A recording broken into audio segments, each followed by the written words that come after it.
নমস্কার বন্ধুরা, গৃহিণীর হেসেলে আমার সকল পুরনো এবং নতুন দর্শক বন্ধুদের জানাই স্বাগত। আজ আপনাদের জন্য নিয়ে এসেছি সবার পছন্দের রাধাবল্লভী রেসিপি। রাধাবল্লভী আমরা কম বেশি সবাই খেতে পছন্দ করি এবং এটা বানানোও খুব সহজ। বাড়িতে অনায়াসেই কিছু অল্প উপকরণ দিয়েই বানিয়ে নেওয়া যায়। আশা করছি আজকের রেসিপিটা আপনাদের মজা করতে পারবে। রাধাবল্লভী বানানোর জন্য 1 কাপ পরিমাণ কলাইয়ের ডাল বা বিউলির ডাল আমি একটা বোলের মধ্যে ভালো করে ধুয়ে ওভারনাইট ভিজিয়ে রেখে দিয়েছিলাম। আপনারা যদি ওভারনাইট না ভিজিয়ে রাখেন তাহলে 2 থেকে 3 ঘন্টা উষ্ণ গরম জলে ভিজিয়ে রাখলেও কিন্তু ডালটা ভিজে যাবে। এবার এটাকে বেটে নেব। তার জন্য একটা মিক্সার জারের মধ্যে জলটা ফেলে দিয়ে আমি ডালটা নিয়ে নিচ্ছি। এবার দিচ্ছি স্বাদ মতো নুন, সামান্য একটু হলুদ গুঁড়ো, 1 টিস্পুন চিনি আর একটু সামান্য জল দিয়ে এটাকে আমি বেটে নিচ্ছি। বাটাটা আমার হয়ে গেছে। দেখুন, বাটাটা কিন্তু খুব একটা স্মুথ হবে না, একটু হালকা দানাদার থাকবে। এরম অবস্থায় বেটে নিতে হবে। রাধাবল্লভীর পুরটা হালকা মিষ্টি হয়, তো এক্ষেত্রে আমি নুন আর মিষ্টিটা নিজের স্বাদ অনুযায়ী দিয়েছি। আপনারা আপনাদের পছন্দ অনুযায়ী অর্থাৎ আপনাদের স্বাদ অনুযায়ী দেবেন। এবার রাধাবল্লভী বানানোর জন্য আমি একটা ময়দার ডো বানিয়ে নেব। তার জন্য একটা বোলের মধ্যে নিয়েছি 2 কাপ পরিমাণ চেলে নেওয়া ময়দা, দিচ্ছি স্বাদ মতো নুন, 1/2 টিস্পুন চিনি আর 2 টেবিল স্পুন রিফাইন্ড অয়েল। পুরো জিনিসটা ভালো করে মিক্স করে নিচ্ছি ময়দার সাথে।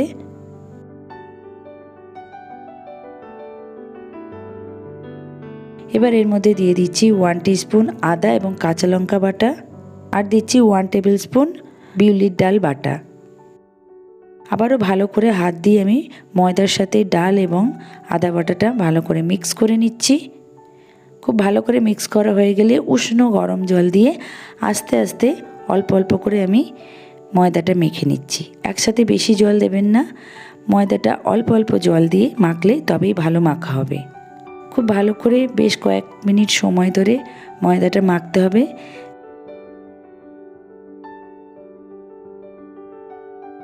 এবার ওপর থেকে আরও 1 টিস্পুন আমি রিফাইন্ড অয়েল দিয়ে ডোটাকে আবার একটু মেখে নিচ্ছি। ভালো করে মাখা হয়ে যাওয়ার পর এটাকে আমি ঢাকা দিয়ে রাখছি আধ ঘন্টার জন্য। এই সময় আমি রাধাবল্লভীর পুরটা বানিয়ে নেব। এরপর গ্যাস ওভেনে একটা প্যান গরম করে নিয়ে এর মধ্যে আমি দিয়ে দিচ্ছি 1 টেবিল স্পুন রিফাইন্ড অয়েল। তেলটা গরম হয়ে গেলে এর মধ্যে দিয়ে দিচ্ছি 2 টিস্পুন আদা এবং কাঁচা লঙ্কা বাটা। আদা এবং কাঁচা লঙ্কাটা ভালো করে তেলের মধ্যে নেড়ে যাতে কাঁচা গন্ধটা না থাকে সেই অবধি নাড়াচাড়া করার পর এর মধ্যে দিচ্ছি 1 চিমটে হিং। হিং কিন্তু খুব সামান্য পরিমাণ নেবেন, বেশি কিন্তু কখনোই দেবেন না। একটু নাড়াচাড়া করার পর এর মধ্যে আমি বিউলির ডালের বাটাটা দিয়ে দিলাম। দেওয়ার পর তেলের মধ্যে খুব ভালো করে এটাকে নেড়ে আমি পুরটা বানিয়ে নিচ্ছি। অলরেডি এর মধ্যে নুন আর মিষ্টি দেওয়া আছে, তাই আর নতুন করে দিতে লাগলো না। পুর বানানোর সময় গ্যাসের ফ্লেমটা অবশ্যই লো করে নেবেন, নাহলে পুর তলা থেকে ধরে যেতে পারে। এবার এর মধ্যে দিচ্ছি 1 টিস্পুন ভাজা জিরে গুঁড়ো এবং 1 টিস্পুন ভাজা মৌরি গুঁড়ো। মৌরিটা খুব বেশি মিহি করে গুঁড়ো করবেন না, মোটামুটি হালকা গুঁড়ো করলেই হবে। এবার এই ডালের মধ্যে আমি সমস্ত মশলাটা খুব ভালো করে নেড়ে মিক্স করে নিচ্ছি এবং যতক্ষণ না ডালের মধ্যে থেকে জলটা সম্পূর্ণরূপে চলে যাচ্ছে ততক্ষণ কিন্তু প্যানের মধ্যে এটাকে নেড়ে যেতে হবে। রাধাবল্লভীর পুরটা তৈরি হয়ে গেছে। এবার এটাকে নামিয়ে আমি ঠান্ডা করে নিচ্ছি। বোল থেকে ময়দাটা এবার বার করে নিচ্ছি। নেওয়ার পর এটাকে ভালো করে আবারও একটু মেখে নিচ্ছি।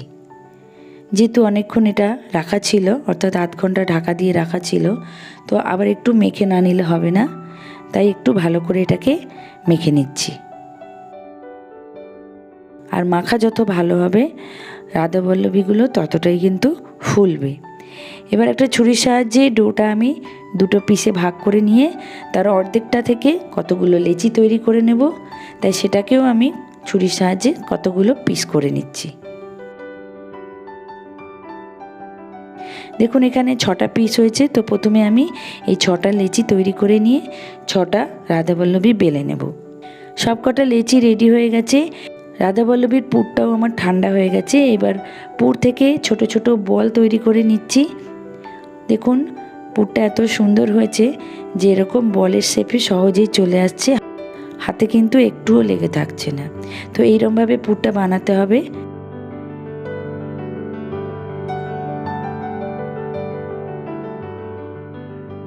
তো একটা করে লেচি আমি নিয়ে নিচ্ছি, নেওয়ার পর হাত দিয়ে সুন্দর বলের শেপ দিয়ে তারপর এইভাবে বাটির আকার দিয়ে নিচ্ছি এবং এর মধ্যে আমি রাধাবল্লভীর পুরটা অর্থাৎ ডালের যে পুরটা বানিয়েছিলাম সেটা দিয়ে সুন্দর এক একটা করে লেচি তৈরি করে নিচ্ছি, যাতে এটা দিয়ে ছোট ছোট লুচির মতো বেলা যায়।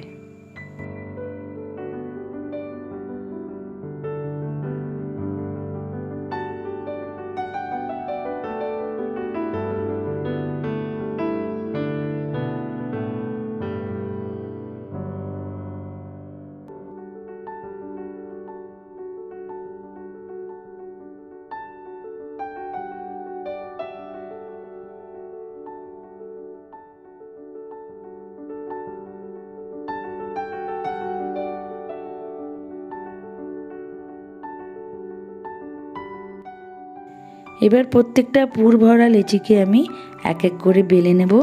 তার জন্য এগুলো প্লেটে প্রথমে তুলে নিচ্ছি। আপনারা লেচিগুলো বেলার আগে যে জায়গাটায় বেলবেন সেখানে একটু তেল বুলিয়ে নেবেন আর এইভাবে খুব হালকা হাত দিয়ে অর্থাৎ বেশি প্রেস না করে খুব হালকা চাপ দিয়ে প্রত্যেকটা রাধাবল্লভীকে বেলে নিতে হবে।